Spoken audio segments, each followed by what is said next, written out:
Welcome to Summer at SAC. I'm Hot Mustard, and we're doing the Summer at SAC series where we talk about different programs being offered here at San Antonio College. And today, special guest, we have Jillian Denman, Director of the Student Advocacy Center here at San Antonio College. Good morning. Good morning.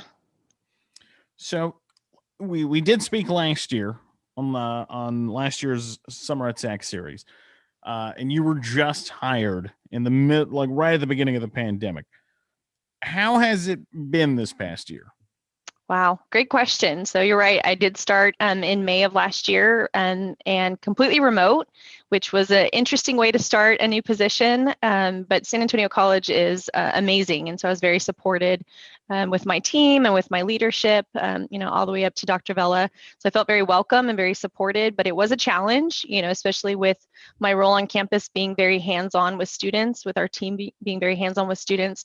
So we had to figure out creative ways to be able to still support our students and their needs. Of course, the Helpline being launched, in March was very helpful for us and for our students to be connected. But it's been a challenge. But now, a year later, I feel more comfortable, of course, in my position, more knowledgeable, continuing to be supported by, all SAC family. And the great thing now is that we're actually opening back up.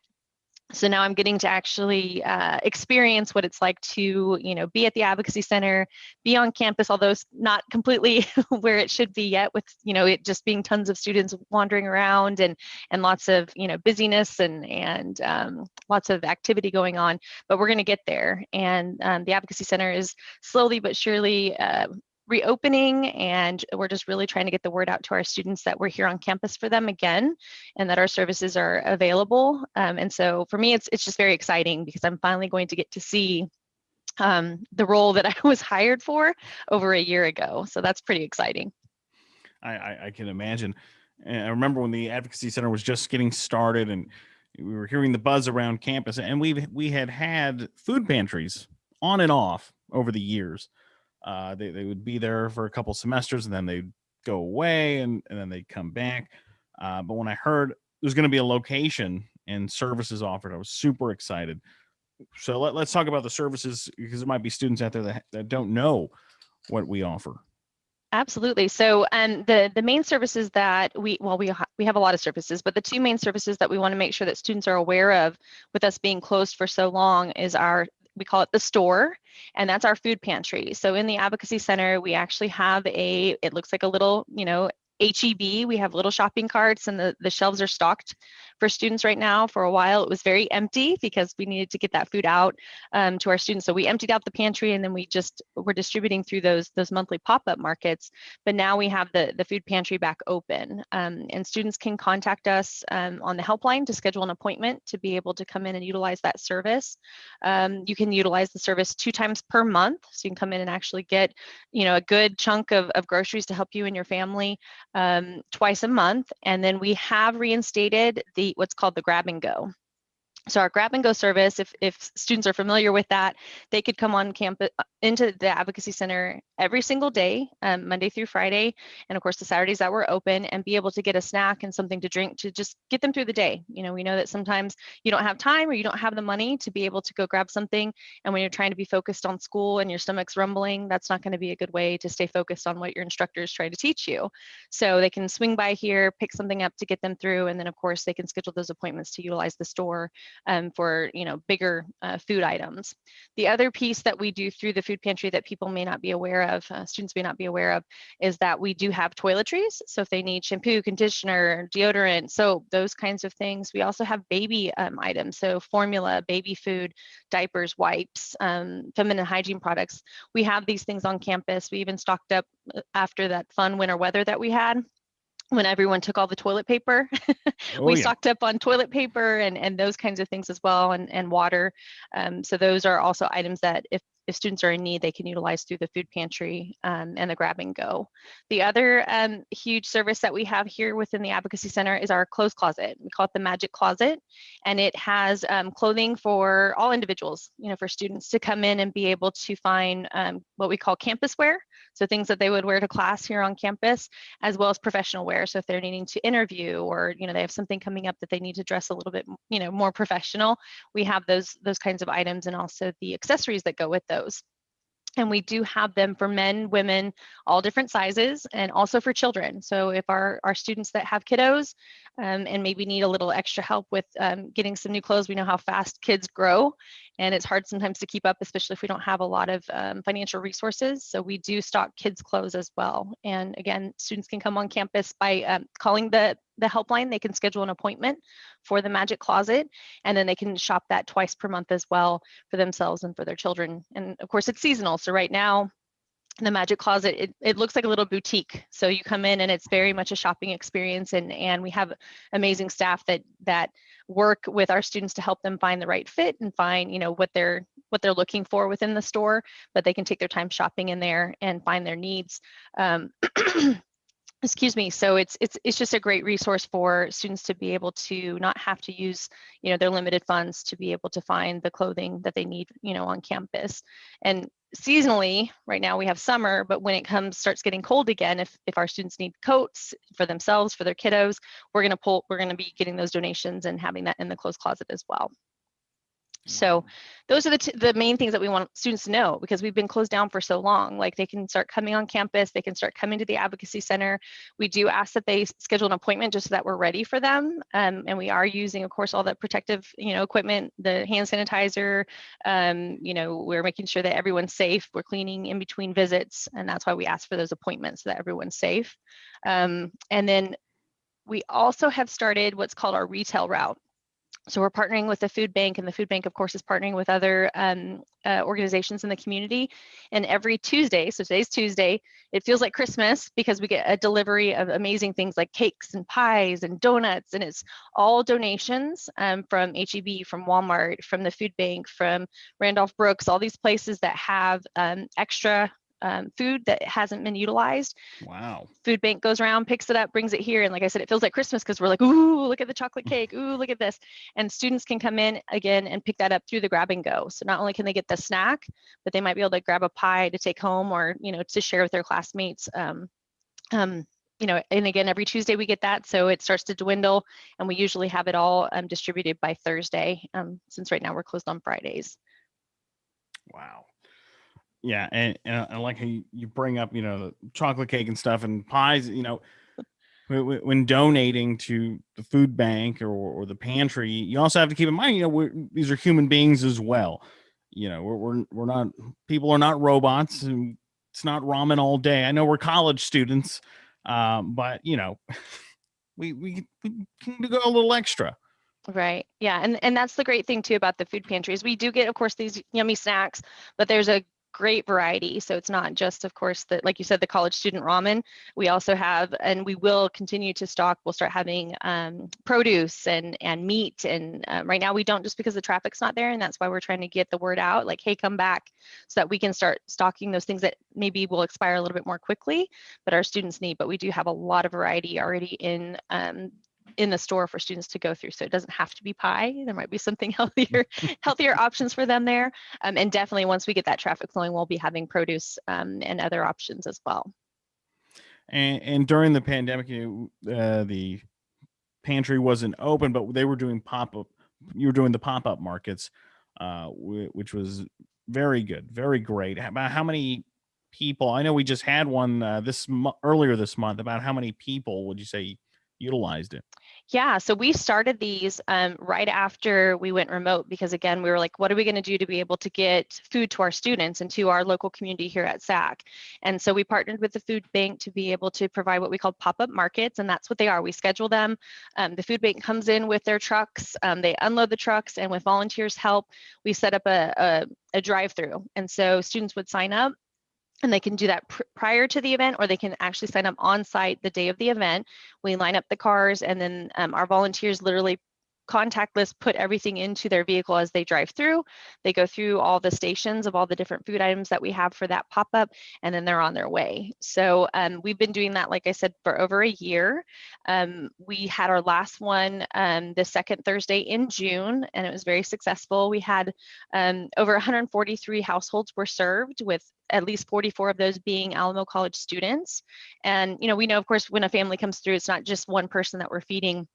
A lot of times they have multiple family members that they're taking care of. And so our count was about 540 individuals served on that June pop-up, so just one pop-up alone. And that was almost 13,500 pounds of food. So you can, and Wow. this last one was fun because we had huge watermelons. And so of course we had to be like, okay, who's gonna handle the watermelons for the first little bit? And then we'd have to tag out to be able to keep everyone going, because of course it's starting to get warm. But that was a lot of pounds of food to be able to give out. And we do have another one coming up. We are going to have one July 8th. And so if anyone's interested in utilizing that pop-up market or signing up for that pop-up market, you can contact the helpline, and we'll give you that information on how to register for the pop-up. Also, if you want to volunteer, we are always in need of volunteers for lifting heavy watermelons. So if you're interested in volunteering and or in registering for the pop-up market, you can contact the helpline, and that number is 210-486-1111, and that's how we can get you connected with those pop-up markets. We do hope and plan to continue those, even though we're opening back up. This has become something that we enjoy, something that a lot of people love volunteering for, and something, of course, that we know our students and our community needs right now. And so the plan is to continue that into the fall, at least through the end of the fall, so into the holidays. So just keep it. Yeah, go ahead. Sorry. The drive-throughs are definitely great idea. In the past, KSY, and we hope to do it again soon. We would hold fundraisers, drive-through donations for the food pantry, and loading and unloading food. If you can get the food to the parking lot, then you can get the people who need it to that same parking lot. The unloading and loading of food, it takes time, and we thank our volunteers. Right. But the less movement of it and the faster we can get it out, that's what it's all about. Getting it to the people who need it quickly. Absolutely. And we've become a well-oiled machine, and we've had almost every single leader here at San Antonio College out there either freezing or being poured on or sweating. And that just shows you, how amazing San Antonio College family is, because there's no one that won't roll up a sleeve and come out and help us when we need it, especially when we're low on volunteers. For a while, there was a lot of different activities going on in San Antonio that needed volunteers. So it's like you had to kind of spread that thin. And so our leadership really jumped in. And of course, my advocacy center staff, is there and hands-on. And our San Antonio Food Bank partnership, they would provide volunteers as well. So it was really an amazing, or it has been an amazing partnership. And we just want to continue it because it's been so much fun. And of course, just, as the students drive through, the smiles and the, bless you, you're helping us so much. And tears, even tears sometimes, that's why we're out there, because we know that it's a need. And then, of course, just how thankful our community is for us providing these services. Yes. And if you want a list of dates, and not just San Antonio College, but at all the Alamo colleges, alamo.edu/advocacy. And you can see the dates and times and locations of these pop-up markets. And that's a great point. I'm glad you brought that up, that yes, San Antonio College is doing one per month, but most of the other colleges are also doing that. And our students, SAC students, can go to all of them. So if they're in need of food, they could go to the weekly one at Northwest Vista or at Palo Alto. They can hit every single one every single week to help, with that food need that they have. Also, let's talk about the helpline. Once again, that number is 210-486-1111. There's also other services offered at the helpline. Yeah, so the helpline is our way of connecting our students to advocacy services. So if if it's like I said, a Palo Alto student and they need to connect with emergency aid or with counseling, they can still call that same number, and our staff are going to connect them with their correct advocacy center or their correct service. And even if it's not advocacy, connection with maybe another department, we also do that. One of the newest services that started during the pandemic as well is our new Wellness 360. And I hope all of our students have heard of it. I know there's been texts and emails and lots of information flowing out, but we want to make sure that we make everyone aware of this amazing service. We've partnered with UT Health Science Center, and we've actually created, as of right now, there's 2 health clinics, and we call them Wellness 360, 2 health clinics that are part of the Alamo colleges. One is housed at San Antonio College, and then one is housed at Palo Alto College.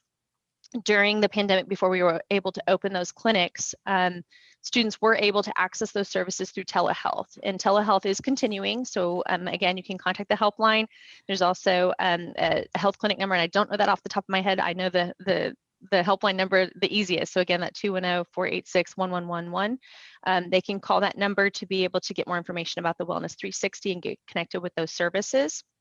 And again, telehealth, as well as now 2 clinics at Palo Alto and San Antonio College. But say you're a St. Philip student and you don't want to do telehealth, you want to come to the clinic, those students can still utilize either Palo Alto or San Antonio College. They just would let the person that they're talking to on the phone where they want to schedule their appointment.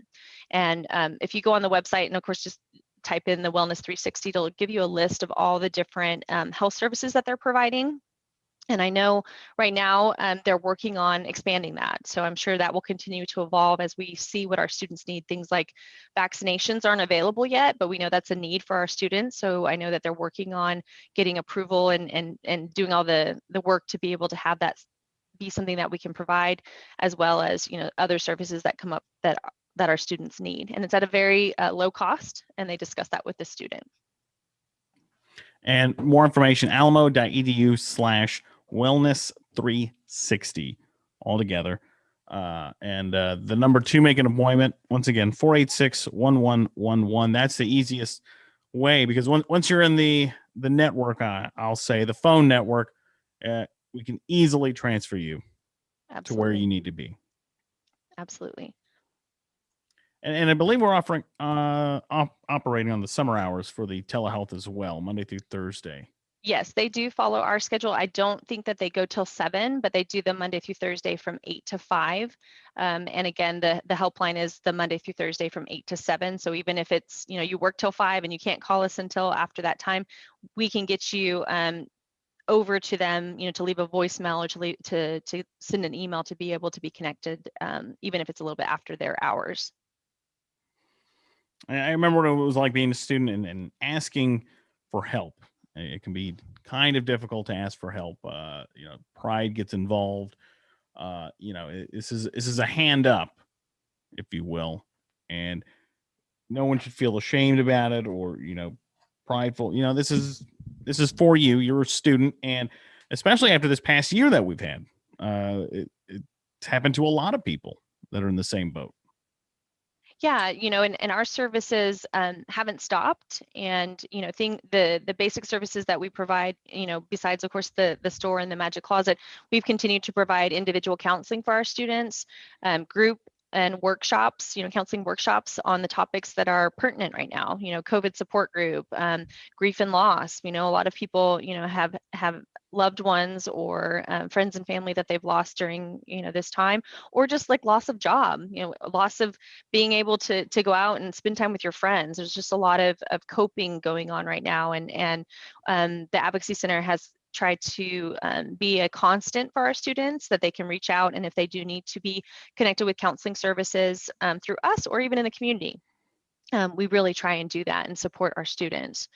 We've also continued what we call our case management, and that's when you know, a student needs food, a student can't pay their rent, a student can't pay their utilities. You know, we know a lot of people lost their jobs or their hours were lowered, you know, or family members that happen to, and now we're having to, support each other because, some of the income is not coming in any longer, or we had to take care of kiddos weren't in school, and so we didn't have childcare. And so the Advocacy Center has amazing staff members who have tons of knowledge, tons of connections here at San Antonio College and also in the community to be able to connect those students with those services. So, I love being in those meetings. I'm in those meetings every single week. My background is counseling, but working with social workers is just amazing, all the resources that they have, and together collaboratively being able to provide the counseling piece, but then also the social work case management piece to really help the student be successful. When we talk about these services to others, whether they're other colleges or people in the community, they're just like, wow, like you all do so much for your students.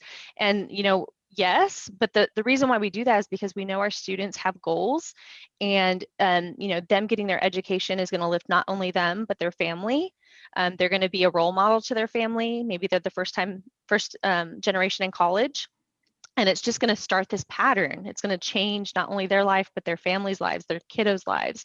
And then they're going to, hopefully, because they were able to be supported here at San Antonio College, they're going to go on and they're going to support others. And they're going to, we're laying those seeds, of being able to lift each other up here at San Antonio College, but also the San Antonio community as a whole. So that's why we do what we do. We want to remove all those barriers because we know life happens. Like yes, I'm going to school, I'm trucking along, and then COVID happens, or a car accident happens, something that, because we know our students have such financial need, that one little crisis could mean that they no longer get to go to school. They no longer get to work towards their dream or their educational goals. And so we want to try and when life happens, we want to make sure that we support them, and so they can continue focusing on school and and again start that process, make that change for themselves and for their families. Where is the Advocacy Center located? Oh, great question. So we are actually just in the heart of the middle of campus. We're behind the SCOBY. So if you see that beautiful dome for the SCOBY Center, we're behind that. And they just opened up a new little roundabout across from the parking garage, so you can get to us that way. We are next to Nail Technical. We're behind Chance. We're kind of catty corner from Moody. So we're really just right in the heart of San Antonio College campus. And I usually tell people just follow the music. We have music that we're able to play outside of our building, which I will tell you I did not know we had because we were remote. And one day I come walking and I'm like, I hear music, and it was our building. And so we try and put that on now every day so that hopefully it attracts like, hey, there's music coming from this building. It must mean that they're open. And I won't lie, the first time we got our delivery of the retail route, the cakes and the donuts and bread and all this stuff, I opened the door and was yelling at students, hey, do you want a pie? Just to let people know, because they were walking by, but they don't know that we're open, Yeah. So we were super excited, and we tried to get it, kind of corral as many students into the center on that day. And again, start that word. They tell their friend, and their friend comes the next time, and then they come every week. They come every day that they're on campus. So it's really exciting. Yes. And I was walking around campus the other day, and I was walking by, and I was like, is that KSYM? Yeah. So you're playing San Antonio College radio on the loudspeakers out there. And it's like, that is awesome. That's great. Yeah. Thank you for that. Yes, absolutely. Is the book voucher program still available? Yes, and I'm glad you said that. So again, with us being remote, a lot of times I think students aren't aware that all these services have continued. We just had to shift. The book vouchers are available. Again, all they have to do is contact the helpline to be qualified to receive a book voucher. They just have to be enrolled in the semester that they're requesting. So right now we're doing summer book vouchers for anyone who's enrolled in summer classes that need textbook assistance. And then once we get usually about a week or two before the next semester, that's when we'll start issuing for, say, fall. So about 2 weeks before the start of the fall semester, students can be reaching out. There's a simple application that they'll need to fill out. And then we are still issuing those right now via email. But I'm sure pretty soon they'll be able to drop off the application and pick them up here at the center. Now, because of the second round of the CARES Act, what does that mean for students coming up in the fall semester? Yeah, so lots of buzz. When I started back in May, was the first round of CARES Act funding that came to the colleges. And so we worked on distribution plans and started getting that money out to students. We have since then received the original CARES Act funding. Dr. Vella, our amazing president, actually took some of the institutional side of that funding, which didn't have to be utilized for student aid. It could be used for prepping classrooms and technology, things that the institution needs to be able to support students through the CARES Act funding. But because our students were in such need, Dr. Vella gave us additional CARES Act funding.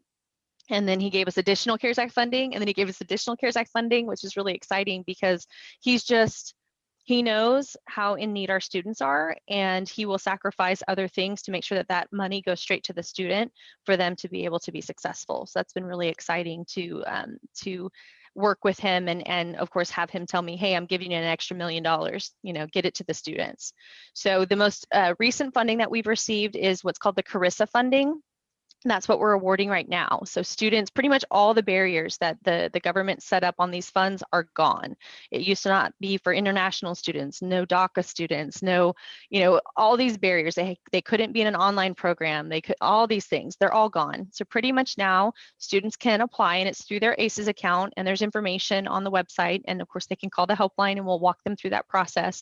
But all they have to do is be enrolled in the semester that they're applying for. So right now, summer. If you're enrolled in summer classes and you need a little bit of extra help, you can do the Carissa Funds or the CARES Act application. We're usually running about 2 weeks for those to be processed and them to see something come onto their ACEs account, maybe not directly into their bank account yet, but to their ACEs account. And something new that started with this funding as well is that it can be applied directly to their tuition. One of the major holes in our funding is that it's very hard to get money to be able to pay tuition for our students. We can pay for rent, we can pay for utilities, we can pay for food, but to actually have tuition assistance is something that we haven't had a lot of. So this is awesome. So if you have, a summer bill and you're like, oh, I can't afford to pay off the rest of this bill, you can apply for the Carissa Funds, and there's a little checkbox that says, do you want this to be applied to your tuition? And then it can be applied to your tuition, and then that bill goes away. And if there's extra, then that will be deposited into your account or mailed in a check, depending on how you have it set up. We anticipate that these funds will be continuing into the fall and hopefully further than that. So if we have students who have already applied for summer and received Carissa Funds, they can, once they hit their fall semester, apply again. So every semester that they're enrolled, they can apply for additional funding through the Carissa Funds. And coming right behind that, which we already have received, is our American Relief Plan. And so that's, again, additional funds that are going to be available for our students.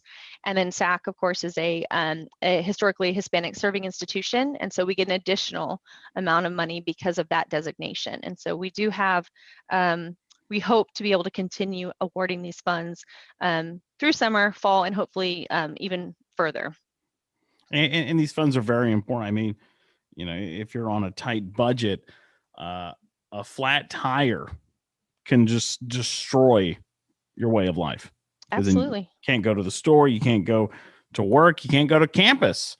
So these funds are very important because life happens, especially as we experienced during the winter storm. No one knows what's going to happen. Right. Yeah.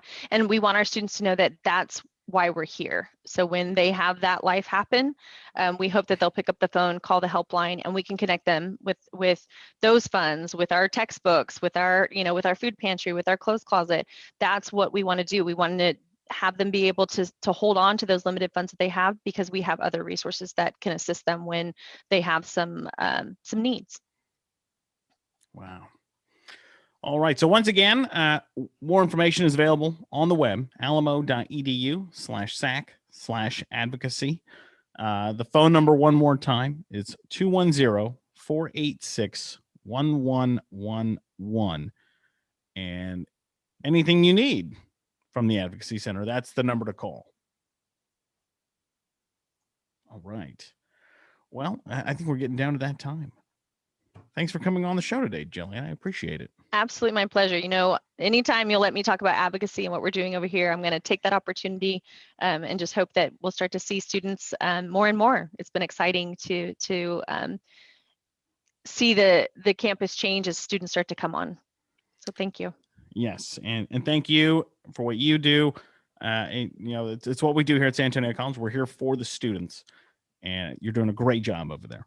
Oh, thank you. All right. Well, we got to go. It's that time, and catch us again next week for another edition of Summer